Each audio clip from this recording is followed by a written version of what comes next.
What's going on, everybody? Welcome to another video, another tip video. More importantly, you guys tear those up, you guys love them. One question I would like to ask is, what tip videos would you like to see next? But today what we're going to be doing is I'm going down to a small pond, and I'm pretty much going to show you guys how I break down an area, whether it's a new area or it's an area I've been to.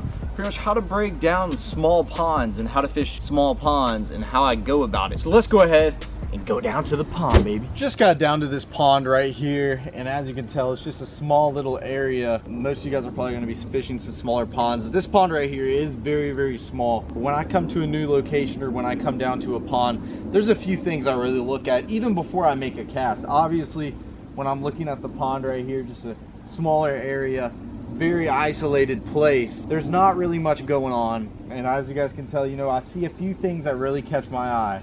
One, I see a tree over there in the water. As you guys can tell over there, that's one of the main focuses. I see a tree. Another thing is I see these trees that are hanging over the water back in that corner. So that's going to tell me one thing. On a sunny day, those trees are going to cast a shadow out in that water, and it's going to be an area where the sun's not beaming down. So there's going to be a lot of shade over there in that corner. Then you got a big old tree laying down in the water that those bass are going to suck up against. I don't care if it's cloudy, sunny. On a sunny day, more importantly, they're going to tuck up under that tree. But most of the time, especially largemouth bass, they love trees, they love wood. As I look around the pond, I really don't see much. You know, I don't see much more. As I start to cast, I'll realize that, oh, there's some grass right here. Oh, there might be some like rocks underneath the surface. But there is one thing I see right here.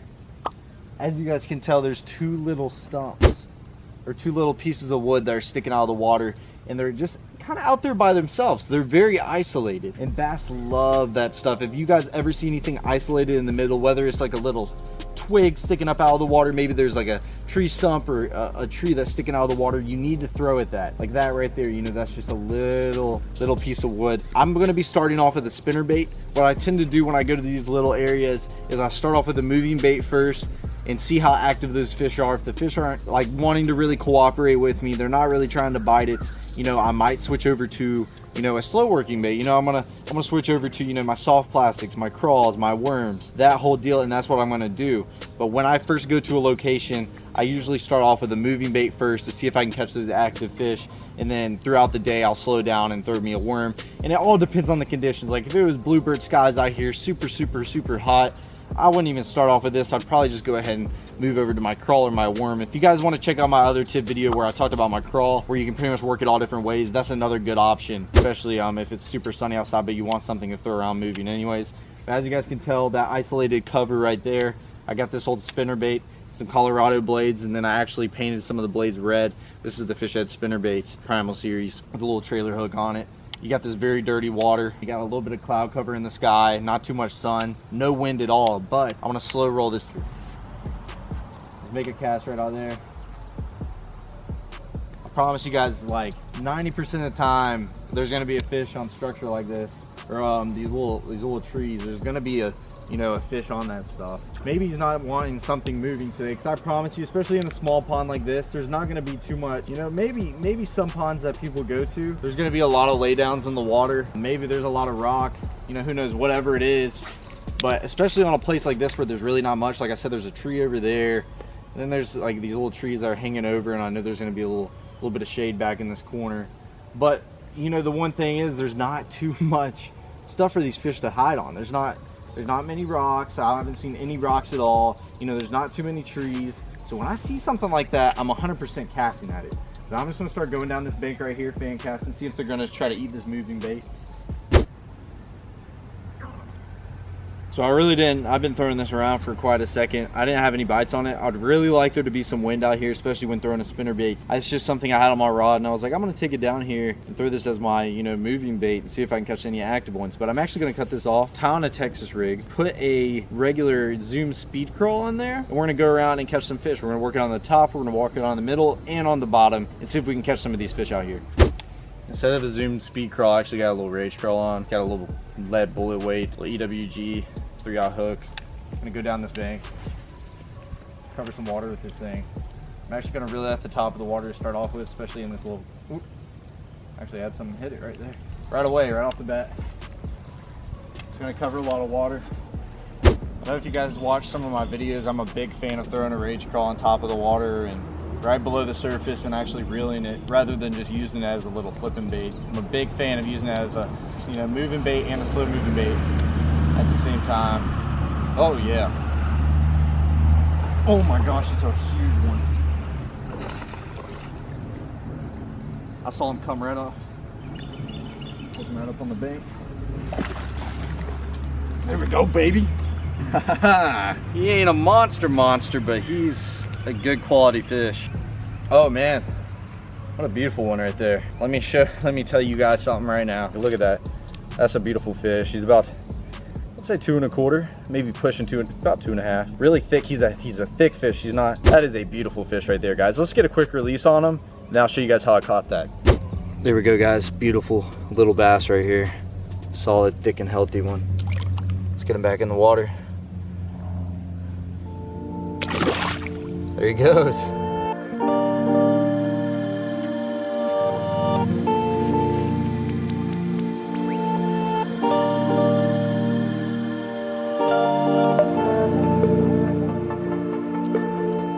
So everyone, at the beginning of the episode, I threw my spinnerbait past that little isolated cover, and how I was talking about that when pretty much you see, you know, any sticks or anything literally sticking up by itself out there in the middle or whatever it is, majority of the time you're gonna catch, you know, a big fish on that stuff. So what I did is I casted this crawl past that really at the top of the water a couple of times. He didn't even, you know, it didn't even phase him. Then when I cast it right next to that left-hand side of it, landed right next to that little stump, I pretty much saw a wake in the water to the left of my bait, and from there I was about to say, you know, he's about to eat it. I felt him tick it one time and he had it. That just shows, you know, when you pinpoint that type of stuff when you're coming to these ponds, it's pretty much like a given. Like, you know where the fish is going to be, especially when you throw the right bait in there. But let's continue to work down this side, back in this corner, and back to where this tree's at.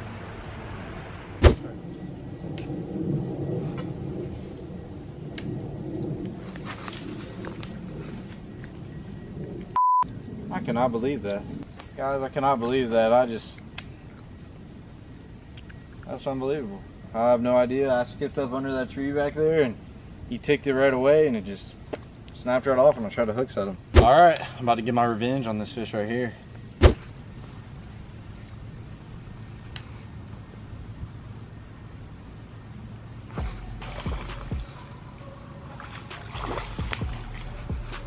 That was the awkwardest hook set I've done in a minute. I'm like under some trees. It's really hard to hook set back here. But wow, second fish of the day. Exactly where I called him out. I said there was going to be one on that tree right when I got out here. Just like I did on that little isolated stump over there. In both the locations, there was some fish on. As you guys can tell, a little pretty dark bass right there. Right off that tree. But I promise you, he's not the only one. So when you're fishing places like this, don't be afraid to go throw multiple casts. Because like a big tree like that, especially in a small pond, a small location like this, isn't just going to have one fish on it. It's going to have multiple. I guarantee you that 100%. Whether you can get them to bite or not, but after you catch one, I would continue to cast there and see if you can pick another one off, because that took me about 7 more casts after I broke off to even get another bite off that tree. But then I did right when I threw in there. That's how I caught that bad boy. Oh, God.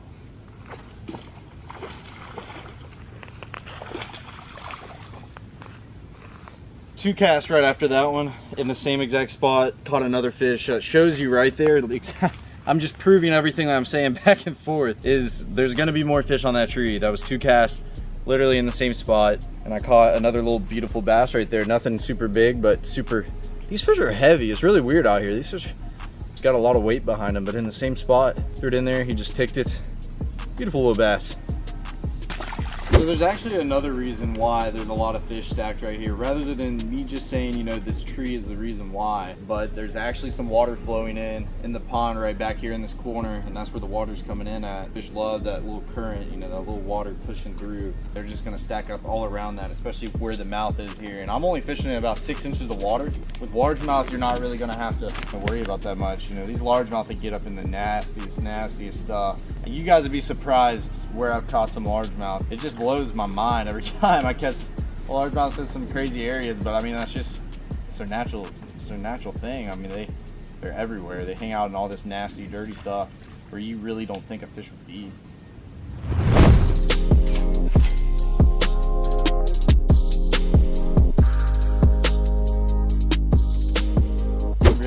attention to these corners in these ponds.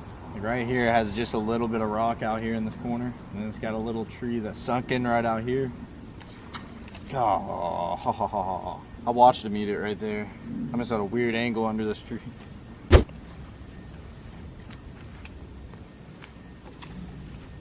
Right in the corner where I said he was going to be.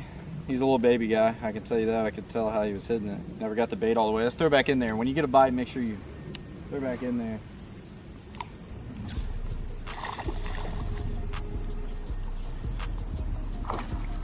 It was actually a different one. I was just swimming that crawl that time instead of working on the bottom. I just swam that thing right by. This fish just came out of nowhere and just annihilated that thing. Pretty little fat guy, I can tell you that. Nothing big, but look at that little belly on that thing. Let's throw back in that corner and see if we can catch another. Another thing is, you guys see that tree right there, how it kind of hangs over? And with the sun glaring down this water, you can tell that he's leaving a little shade right under that tree. Sorry about the quality, guys. My camera actually died and I'm having to switch over to an iPhone now. But as I was saying, there's that tree that hangs over, a little bit of shade underneath the tree. There should be a fish under there.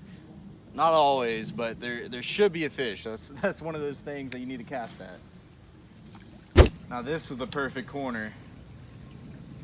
This is actually where that tree is, the same tree. A lot of shade right here. Then you got that water flowing to the left-hand side where that water's coming in.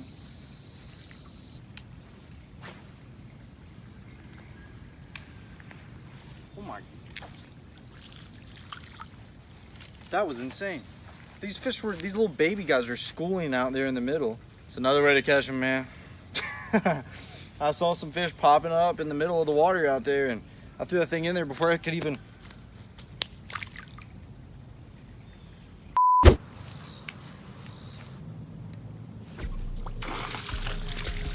Just like that. And I skipped this thing up all the way in between that tree to where it came onto the other side because I was fishing on all this edge, and I just drug him out from that other side to come onto this tree and just eat my bait right there. A little thick, pretty guy right there.